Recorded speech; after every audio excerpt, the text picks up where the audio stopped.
반갑습니다. 오늘 5월의 두 번째 주일, 어버이 주일을 맞이해서 예배에 참여하신 모든 분들에게 하나님의 은혜와 평강이 함께하기를 소망합니다. 옆에 분들 바라보시면서 인사 나누시겠습니다. 예, 반갑습니다. 예, 반갑습니다. 예, 반갑습니다.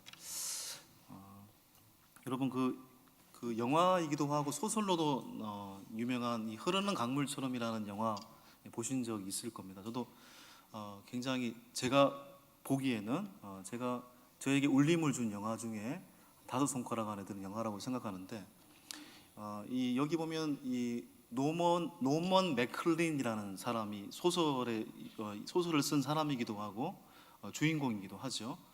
이 노먼 맥클린이라는 사람이 먼저 하늘나라로 간 동생 폴을 추억하면서 동생과 40년 동안 지내왔던 그 날들을 기억하면서 쓴 소설이 바로 흐르는 강물처럼 입니다.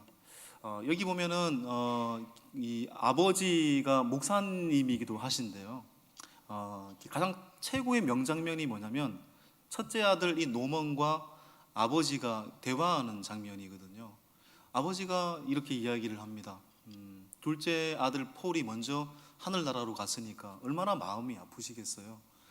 둘째 아들 폴이 먼저 세상을 떠나고 난 뒤에 아버지는 걸음조차 걸을 수가 없었습니다. 그리고 둘째 아들 폴이 죽은 것이 내가 더 마음으로 애쓰지 못해서 내 아들이 죽었다고 생각을 했습니다.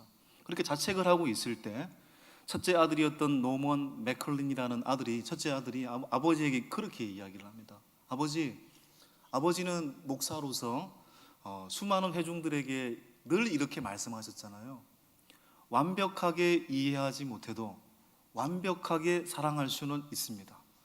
이제 제가 아버지에게 그렇게 말하고 싶어요. 완벽하게 이해하지 못해도 완벽하게 사랑할 수 있습니다. 아버지에게 드리고 싶은 말씀입니다. 이 이야기를 듣고 아버지가 늘 평생토록 성도들에게 했던 말이기도 하잖아요. 그런데 자신을 향한 말로 받아들였을 때 완벽하게 이해하지 못해도 완벽하게 사랑할 수 있습니다. 이 말에 다시 깨달음을 얻죠.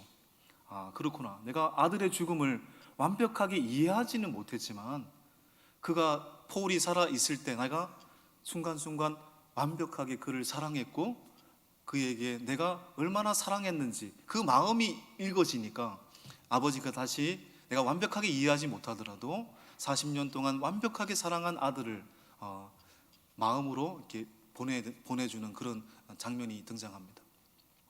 우리도 세상을 살면서 이제 부모님을 생각할 때 완벽한 분이라고 오해하는 경우가 있습니다. 부모님은 항상 이렇게 해야 돼, 항상 주기만 하셔야 돼. 부모를 완벽한 존재로 생각합니다. 그러니까 때로는 그것 때문에 생겨나는 오해들이 있지 않습니까? 그런데 부모님도 당연히 완벽한 분이 아니십니다. 그런데 또 중요한 사실은 자녀들을 향해서는 완벽했습니다.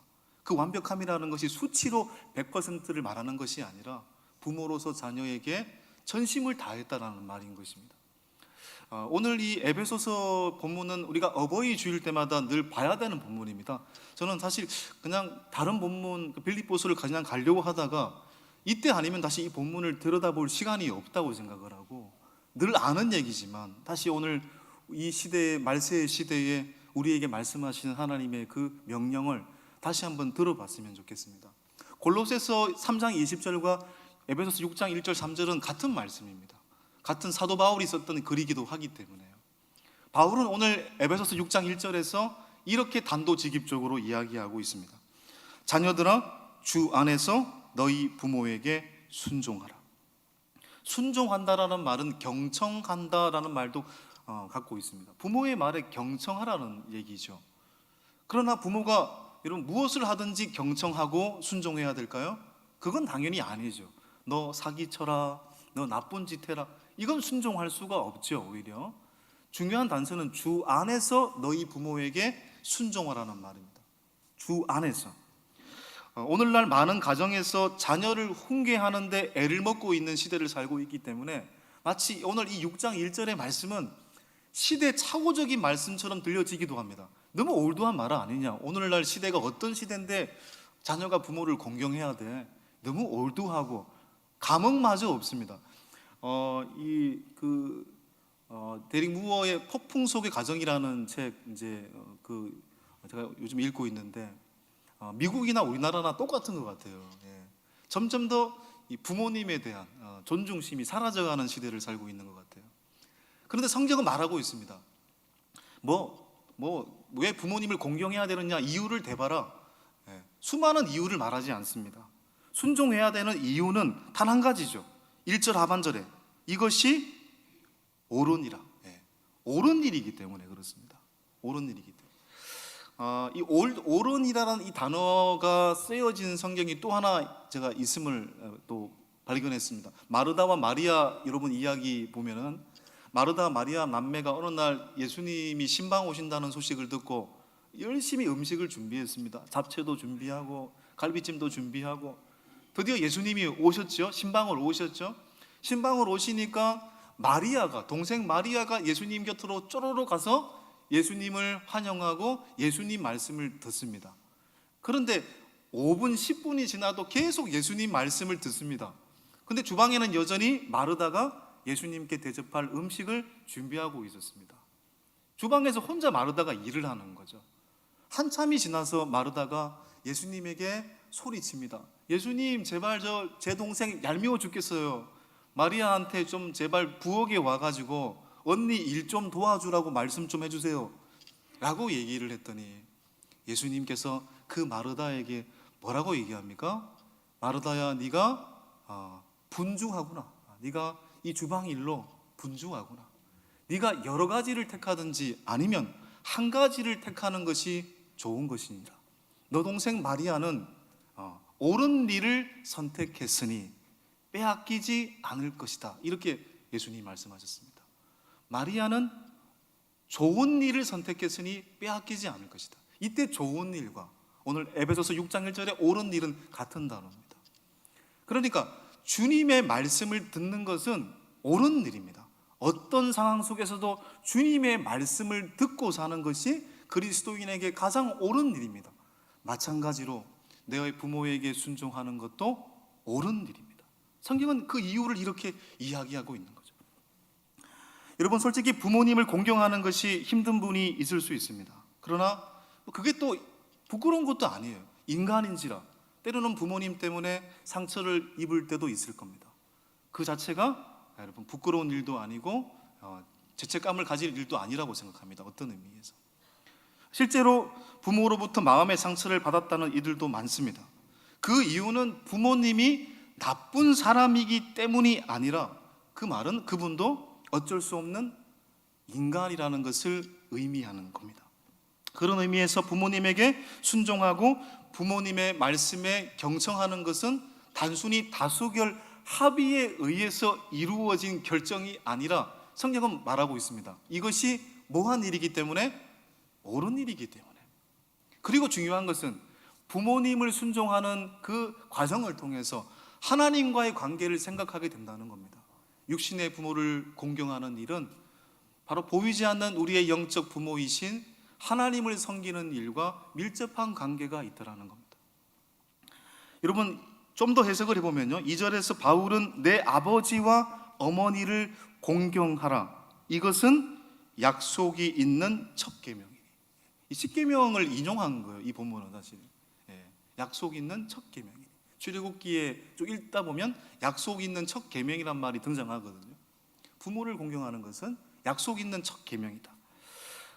우리가 기독교 신앙을 오해하는 경향이 있을 수 있습니다. 저도 이제 우리 집안이 복잡 다란한 가문이다 보니까 아직도 제가 친척을 가끔씩 만나면 영노가 아직도 목회하나 이렇게 질문하는 분이 계십니다. 예전에는 너는 조상도 없고 뭐 이런 말 엄청 많이 들었던 것 같아요. 그러니까 유교의 가치관의 밑바탕을 두고 있는 사람들이 볼 때 조상들에게 절하지 않는 기독교인들은 부모도 모르고 조상도 모르는 불효의 신앙인들이다, 불효의 종교이다, 이렇게 오해하는 경향이 있습니다. 여러분 그렇게 말한다면 그분들은 성경을 전혀 모르는 무지의 소치입니다. 여러분 생각을 해보십시오. 출애굽기에 보면 이스라엘 백성이 400년간의 애굽으로부터 여러분 압제받은 그 애굽으로부터 출애굽해가지고 광야 노정을 걸어갈 때 신의 광야 3개월째 시내 광야에서 11개월 19일을 체류하거든요. 11개월 19일을 왜 체류했을까요? 하나님의 계명을 받기 위해서입니다. 그래서 모세가 시내산으로 올라가서 하나님 앞에 십계명을 받잖아요. 그 십계명이 뭡니까? 그 십계명의 첫 번째부터 네 번째 계명까지는 하나님과 인간이 지켜야 될 계명이잖아요. 인간이 하나님 앞에 지켜야 될 계명이고, 다섯 번째부터 열 번째 계명까지는 인간과 인간 사이에 지켜야 될 규칙이잖아요. 그런데 여러분 보십시오. 십계명의 제5계명이자 인간과 인간이 지켜야 될 첫 번째 계명이 뭡니까? 내 부모를 공경하라잖아요. 얼마나 이것이 중요했으면 인간과 인간이 지켜야 될 그 계명의 첫 번째 계명을 내 부모를 공경하라, 그렇게 말씀하셨을 거예요. 그러니까 우리가 하나님을 진정으로 믿으면 믿을수록 우리의 부모님을, 또한 우리와 함께하고 있는 어르신들을 공경하는 것이 맞다라는 것을 인정할 수밖에 없고, 우리의 신앙이 그렇게 깊어져 가는 것입니다. 자녀는 부모가 준 조그만한 상처도 기억합니다. 그렇죠? 저는 항상 제가 고3 때 우리 어머니께서, 제가 고3 때 우리 어머니와 잠깐 이제 살았던 적이 있는데, 저는 제 가정사를 예전에 말씀드렸기 때문에, 그런데 그때 어머니가 제가 고3임에도 불구하고 제 생일날에 생일을 잊어버리셔서 미역국을 안 주셨어요. 그래서 밤 11시 한 10분쯤 됐을까요? 제가 도서관에 가기 전에 어머니한테, 어머니 저 오늘 생일이었어요. 그랬더니 어머니가 아 맞다 이렇게 얘기하시더라고요. 근데 아직도 제가 그게 기억이 납니다. 조그만한 상처잖아요. 상처도 아니죠. 오히려 부모님한테 뭘 드려야 될 나라 아닙니까 원래? 자녀는 부모에게 받은 조그만한 상처도 기억하지만, 부모는 자식으로부터 받은 큰 상처를 금방 잊어버리잖아요. 제가 예전에 몇 년 전에 영상을 하나 보여준 적이 있습니다.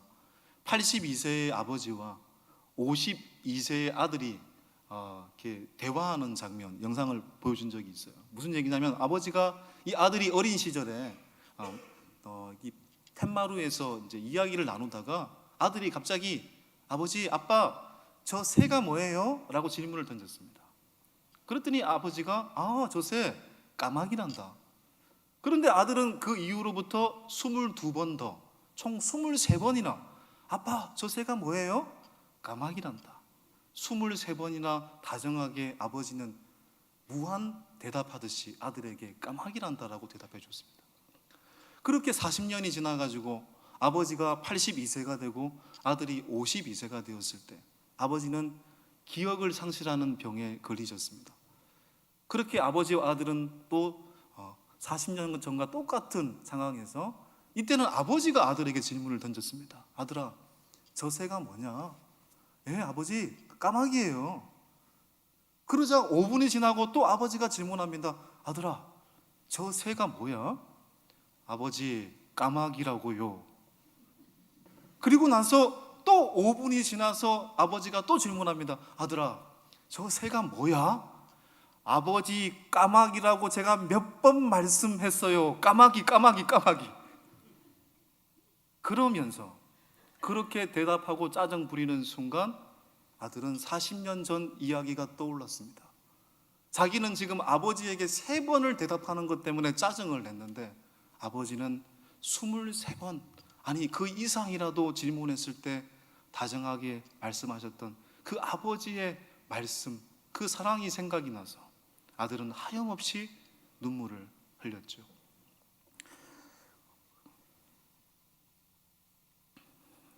이게 부모와 자녀의 결정적인 차이입니다. 어떤 사람이 부모님이 나에게 해준 게 뭐냐 이렇게 말씀하는 분을 제가 들은 적이 있습니다. 그때 저건 아니지.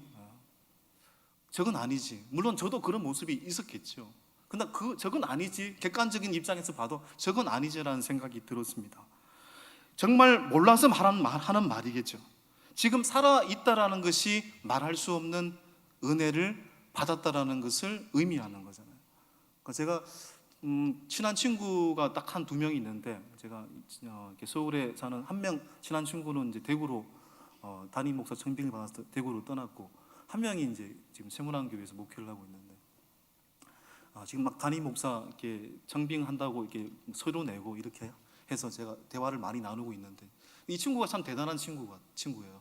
제가 자랑하고 싶은 친구이기도 한데 20대부터 어머니를 모셨어요. 어머니가 홀로 되셔가지고 그 홀로 되신 어머니를 이 친구가 모셨습니다.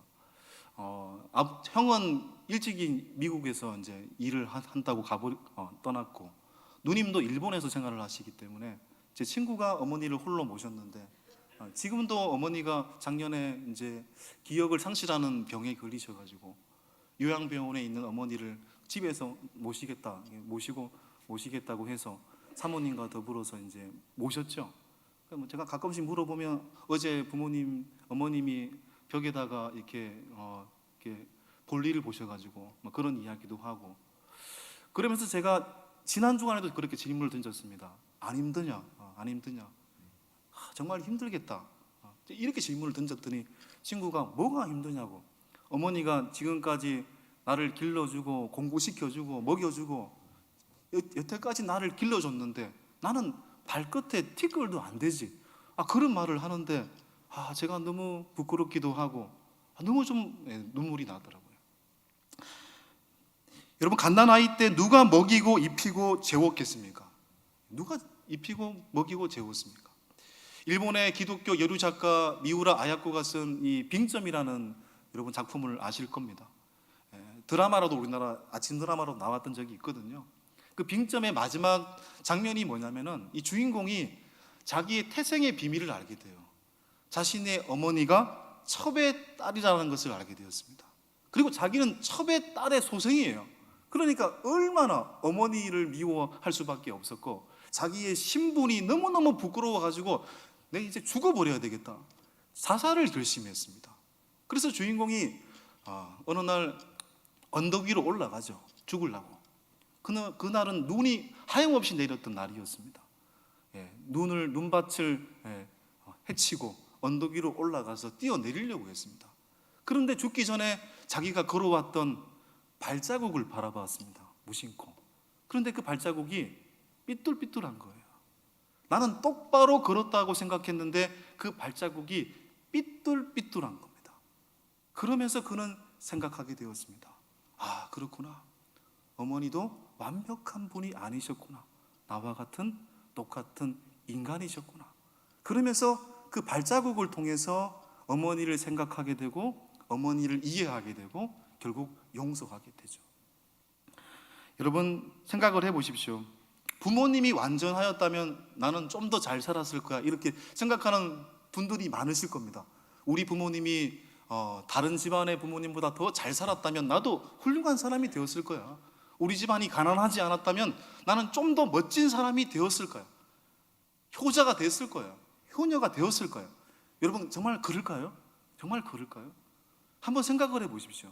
우리가 믿고 있는 영적인 아버지이신 어머니이신 하나님은 완벽한 분이시잖아요. 완벽한 영적 아버지를 모시고 있는데 우리는, 그런데 그 완벽한 영적 아버지를 믿고 있는 우리들은 완벽한 영적 자녀들이십니까? 완벽한 영적 효자 효녀들이십니까? 아니잖아요. 똑같은 원리인 겁니다. 우리가 부모님에 대해 아쉬워하는 마음을 갖는 것이 얼마나 어리석은 말이라는 것을 이해하게 되는 것입니다. 바울은 자녀가 부모에게 순종해야 되는 또 다른 이유를 밝히고 있는데, 그것은 부모를 공경하는 자에게 하나님의 약속이 따르기 때문에 그렇습니다. 자, 보십시오. 어떤 약속이 따릅니까? 첫 번째, 부모님을 공경하는 자가 받을 복은 잘 되는 것입니다. 성경 그대로 3절 보시면 이로써 내가 잘 되고, 이로써 내가 잘 된다라는 말이 형통 아닙니까, 여러분? 형통이잖아요. 아마도 이 세상에서 우리가 형통이라고 생각한다면 많은 돈을 벌고 좋은 명예의 자리를 얻고 질병 없이 장수하는 것을 형통이라고 생각할 줄 모르겠습니다. 그러나 정말 잘 된다, 찬송가 384장을 썼던 존 파인 크로스비라는 사람은 마지막 후렴 구절에 만사 형통하리라, 그는 장애를 가진 사람이거든요. 그는 사고로 장애를 갖게 된 사람입니다. 보지도 못했고, 수많은 장애를 가진 사람이 만사 형통하리라. 여러분, 우리가 형통이란 말을 떠올릴 때 생각나는 성경의 인물이 요셉 아닙니까? 요셉에 관해서 형통이라는 말이 3번 언급되고 있어요. 그런데 요셉을 향해 형통이라는 말을 썼을 때는 애굽의 총리가 되었을 때 쓴 단어가 아닙니다.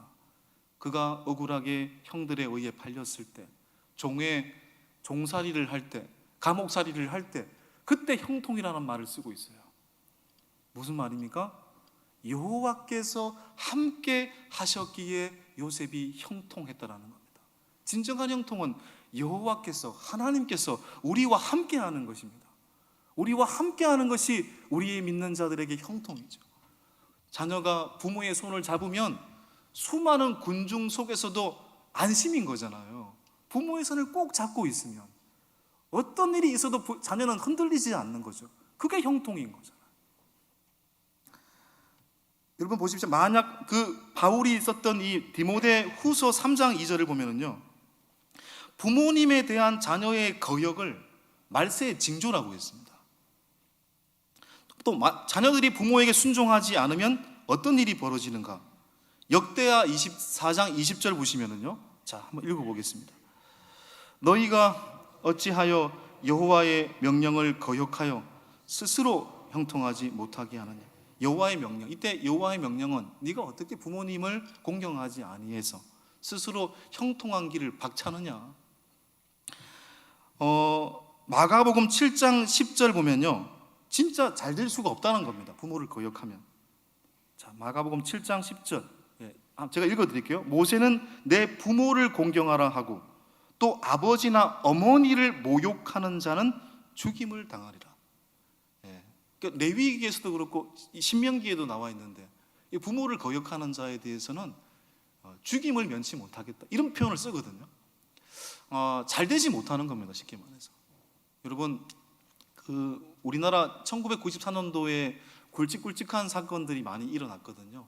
그때 이제 성수대교도 무너졌고, 그리고 1994년도에 또 어떤 일이 있었냐면 존속살인의 대명사라고 불리는 아주 존속살인자가 등장합니다. 박한상이라는 사람이 등장합니다. 이 박한상이라는 사람이 수많은 아직도 적지 않은 사람들이 부모를 죽이는 일들이 가끔씩 있지만, 가장 이해할 수 없는 존속살인자 박한상, 우리가 알고 계실 겁니다. 지금 30년째 복역 중에 있죠. 그런데 20대 초반에 부모님을 죽이고 지금까지 30년을 사형을 언도받아 살고 있는데, 이 박한상님으로부터 제가 가끔씩 목회를 하다 보면은 여기 교도소에서 편지도 많이 오시고 한 달에 한두 번은 꼭 오는 것 같아요. 그리고 실제로도 찾아가서 도와드리기도 했고. 그런데 또 언제 또 여러 사건들 때문에 제가 좀 이제 신중해야 되겠다. 무조건 도와주는 것도 능사가 아니다, 이런 생각이 들어서 편지를 읽지만 바로 도와드리진 않지요.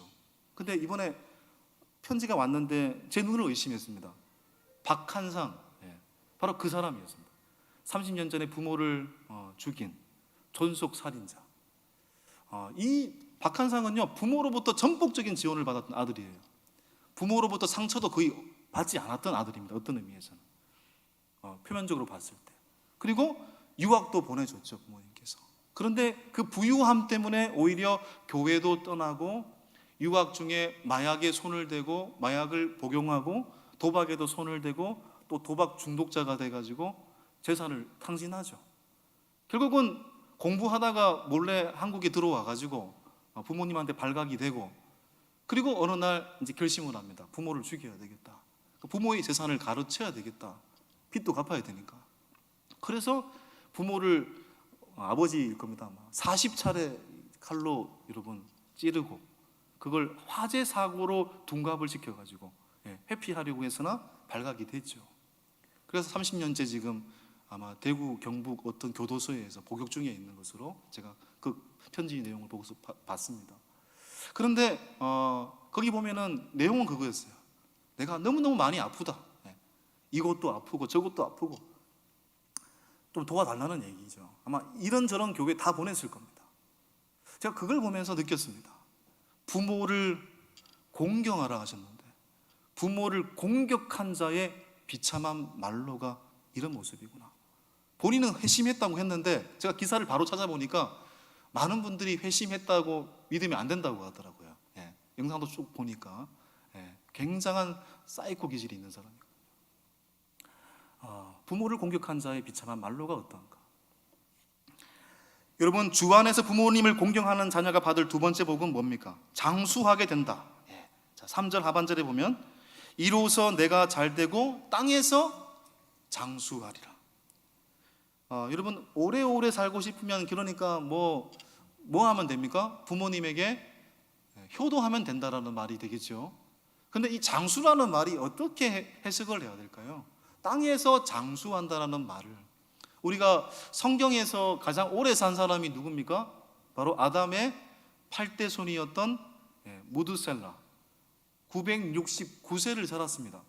그때는요, 창세기 5장 10장을 보면은 비교를 해보면 그때는 900년, 800년, 700년 살았습니다. 왜냐하면 홍수 심판 이전에는 여러분 그 하늘 위에도 물막이 형성이 되어 있었기 때문에 어떤 나쁜 광선으로부터 인간이 보호를 받았죠.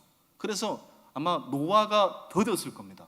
근데 홍수 심판 이후에 하늘 위에 있는 물막이 다 40일 동안 내린 것이 되기 때문에 이제 노아가 빨리 오게 된 거죠.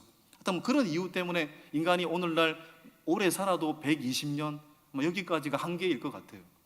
그런데 무두셀라는 969세를 살았습니다. 정말 오래 살았죠. 그런데 한번 생각을 해보십시오.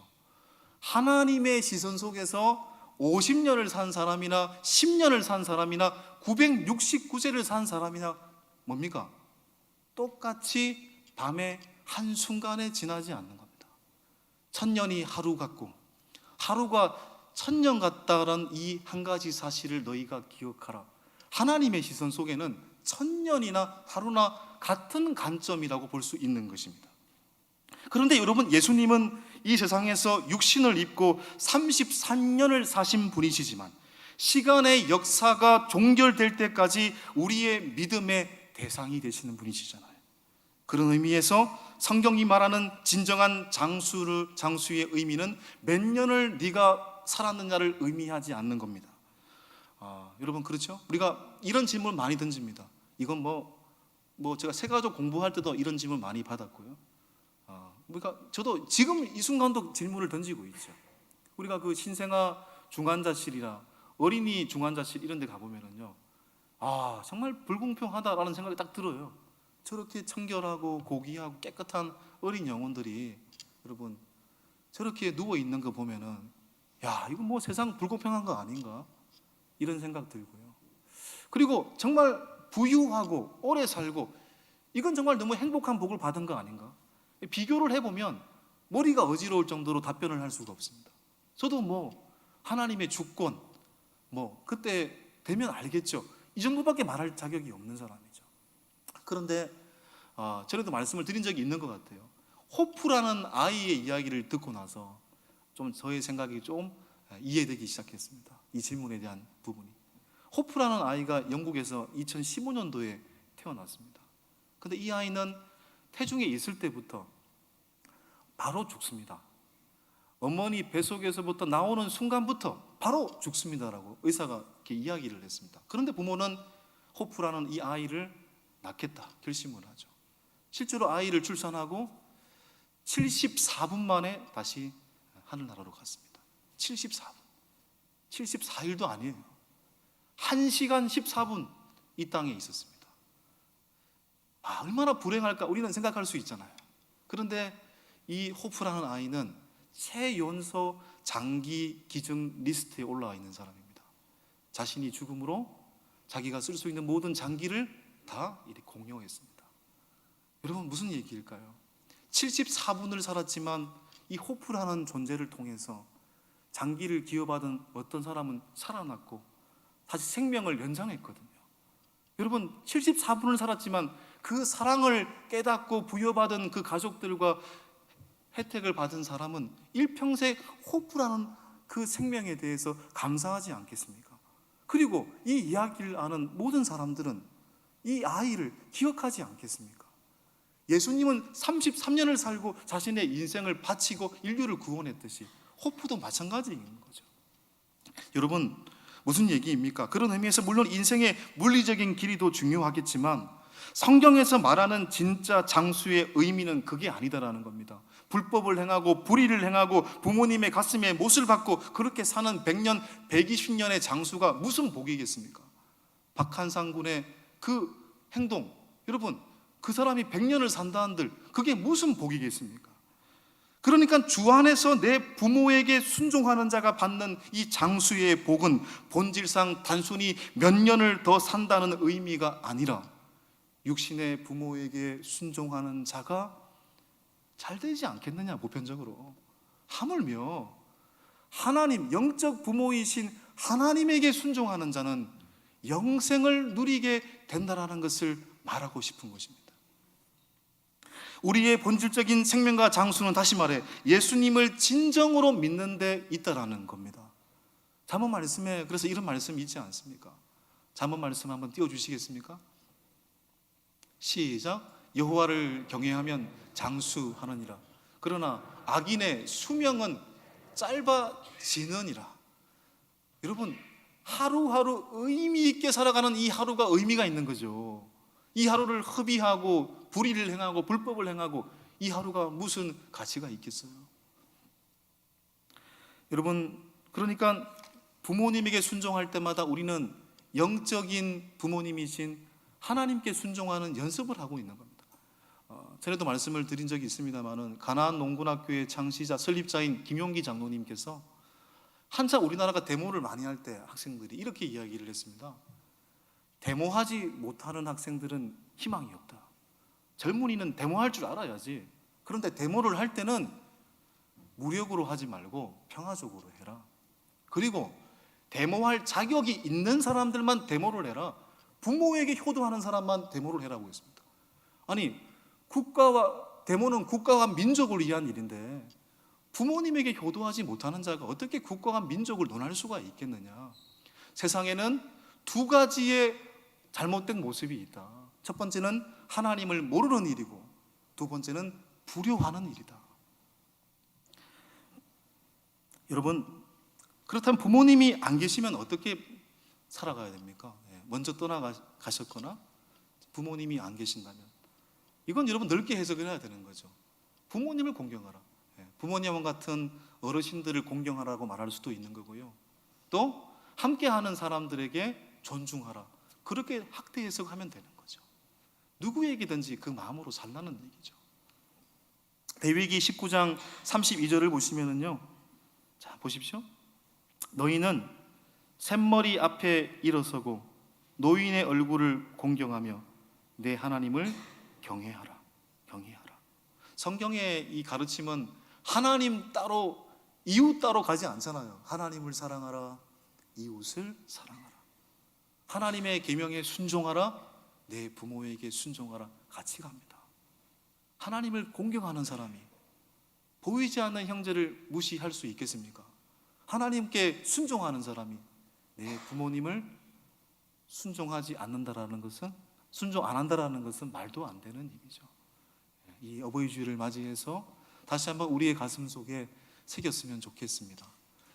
주님이 기뻐하시는 것, 옳은 것, 부모님을 공경하는 것, 부모님의 마음으로, 부모님의 그 사랑으로 우리가 여기 있다라는 것, 또 그 사랑을 받은 자로서 하나님 앞에 더 철저하게 순종하는 사람들이 되셔서 하나님을 순종할수록 함께하는 사람들에게도 존중받고 존중하는 하나님의 사람들로 살아가는 은혜가 있었으면 좋겠습니다. 이 시간 오늘 어버이 주일을 맞이해서 2부 우리 성가대 우리 악기로 섬기고 계시는 우리 헤세드 스트링 앙상블 팀이